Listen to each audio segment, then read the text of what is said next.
At dahil nga tumigil na ang ulan, pupunta tayo ngayon sa lansunisan. Manguha tayo ng lansunis, mga dudes. Pero bago tayo pumunta dyan at tayo nagpaalam kay Tiyo at baka tayo pabarangay bukas. Kay Tiyo, huwag ka naman pong magagalit at huwag mo akong ipabarangay. Ako'y nagalihilaang. Naglilihing takaw baga.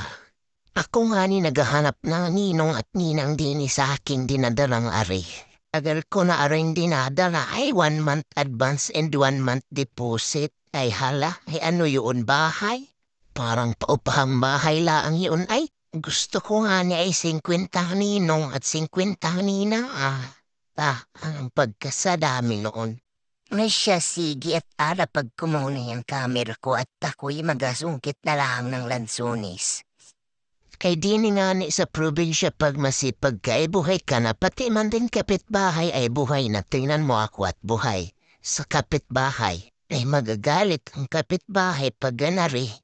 Eh si Tio kasi nung araw ay masipag talaga yan kaya tingnan mo ngayon ang daming bunga ng mga tinanim niyang lansones, rambutan. Pero masipag din naman ako, masipag kumain. Sige, sungkit lang na sungkit. Ako'y pawisan na diyan sa pagpanungkit ay. Kaunti pa rin ang aking nakuha. Ang hirap baga naman makuha ng lansunis tas ang dami-dami pang guyam. Galing sana po may tagapulot at pag nasungkit mo nalalaglag yan sa lapag at pag nalaglag na hindi mo na makikita. Sariling sikap lang man din tingni pa yan, mamumulot na nga niya ako at hahagilapin ko yung mga nalaglag na yun. Ang hirap magpulot pag nandyan na sa damuhan. Makikita mo mga bulok na. At sariling sikap pa mag-camera, mag-video. Bukas ay apitasin na yan at abinta na nila. Wala na kaming kainin lansonis na rin. Magtitira na lang kahit mga hilaw-hilaw at maigiring hintay-hintayin. Magpasawa nga muna ng kain din sa puno at pag-iri ay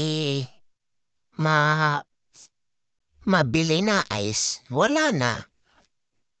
Hindi ka rin naman makapagpasawa magkain at nakakakain ka ng mapapait na buto. Ayun na nga ni at pinagtulungan na ng mga guyam at mga lamok. Sige kain pa dyan at nilalamok ka na. Pag nakakain ka nga naman ng mapait na buto ay nasa mang itsura mo. Kanina pa ako nagasungkit, kaunti lang ang nakukuha. Yan pati bulok ay nadadala. Umuwi ka na nga ang girl at ikay ginuguyam na pagtulungan ka na ng guya mo.